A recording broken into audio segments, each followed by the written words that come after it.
블록체인은 해킹이 불가능하다. 그래서 블록체인은 지금 우리 세상을 바꿀 것이고, 블록체인 기반으로 등장한 가상화폐는 미래의 우리 화폐가 될 것이다. 새로운 화폐의 등장으로 작년과 올해 우리는 떠들썩한 한 해를 보내고 있습니다. 하지만 그 기대가 식기도 전에 충격적인 사건이 벌어졌습니다. 2018년 1월 28일 일본의 최대 코인 거래소인 코인체크는 약 5,700억 원 가량의 코인을 해커들에게 해킹당했습니다. 해커는 직원으로 위장해 코인체크에 있던 거의 모든 코인을 빼갔습니다.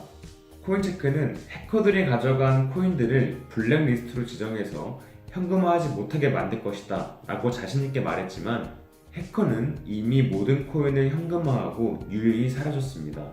결국 5,700원어치의 코인은 더 이상 찾지 못하는 상황이 되었고, 약 28만 명의 피해자들은 고스란히 투자금을 잃게 되었습니다.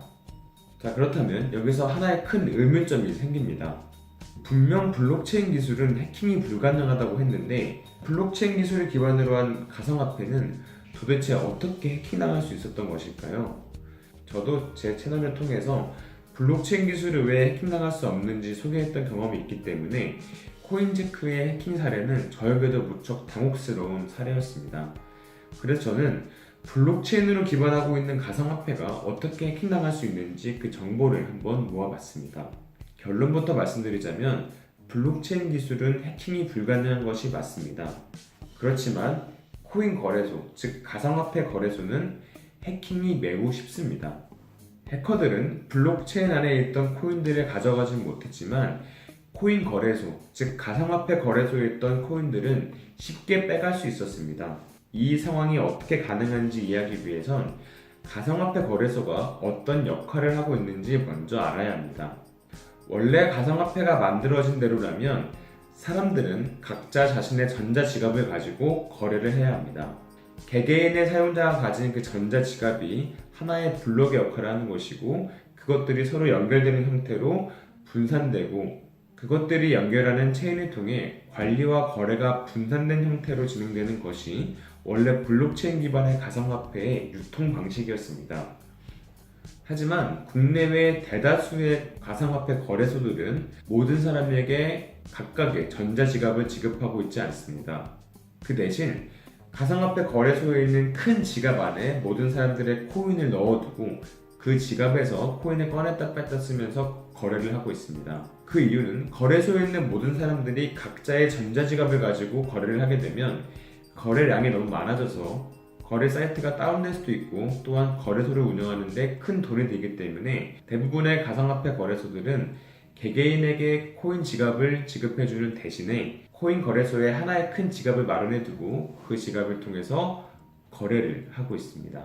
이런 상황을 파악한 해커들은 블록체인 자체를 해킹하는 것이 아니라 거래소에 있던 그 공통 지갑을 해킹하는 형태로 거래소에 있는 코인들을 가져갔습니다.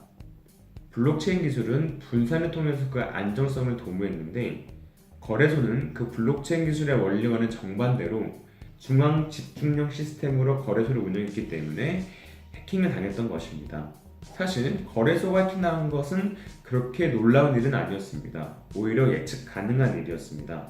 현재 존재하고 있는 가상화폐 거래소들은 대부분 보안이 매우 취약합니다. 한국인터넷진흥원은 가상화폐 거래소의 보안 점검 결과를 실시하였는데, 국내 대표적인 10개의 거래소 모두 보안 취약점이 드러났습니다.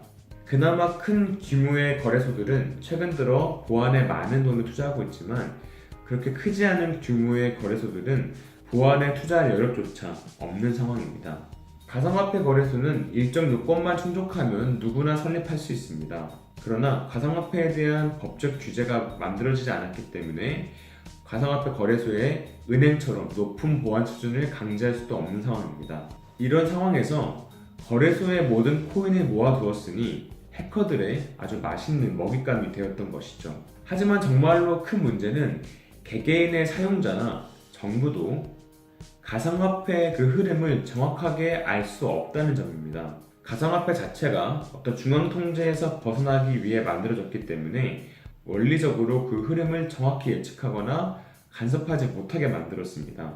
이런 이유 때문에 가상화폐 거래소가 정말 해커들에게 해킹당한 것인지, 아니면 돈을 빼내기 위해 거래소에서 자작극을 벌인 것인지 우리는 알 수가 없습니다. 만약 어떤 거래소가 해킹인 척하고 자작극을 벌여 코인을 모두 가져가는 먹튀를 하더라도 우리는 그 사실을 정확히 알아낼 수 없고 그것을 미리 막을 수도 없습니다. 거래소는 관리의 사각지대에 놓여 있었던 것이죠. 블록체인 기반의 가상화폐는 통제에서 벗어나 누구나 쉽게 교류할 수 있는 세상을 위해 만들어졌습니다.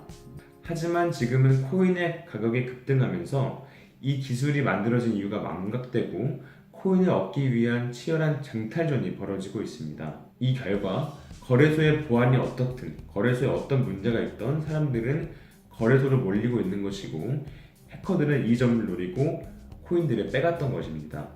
분산을 위해 만들어진 블록체인 기술이 다시 치열하게 사람들을 한 곳으로 모으고 있습니다. 이런 상황에서 블록체인 기술이 가진 장점이 그대로 발휘되게 바라는 것은 어쩌면 무리한 기대일지도 모르겠습니다. 블록체인은 엄청난 기대를 받으면서 등장했지만 그 기대가 현실로 이어지기 위해선 아직 많은 연구와 시간이 필요해 보입니다. 자, 오늘은 블록체인 기반의 가상화폐가 어떻게 해킹당할 수 있었는지 그 이유를 한번 자세히 알아보았습니다. 다음 영상도 유익한 영상으로 돌아올 테니 많은 기대 부탁드리겠습니다. 감사합니다.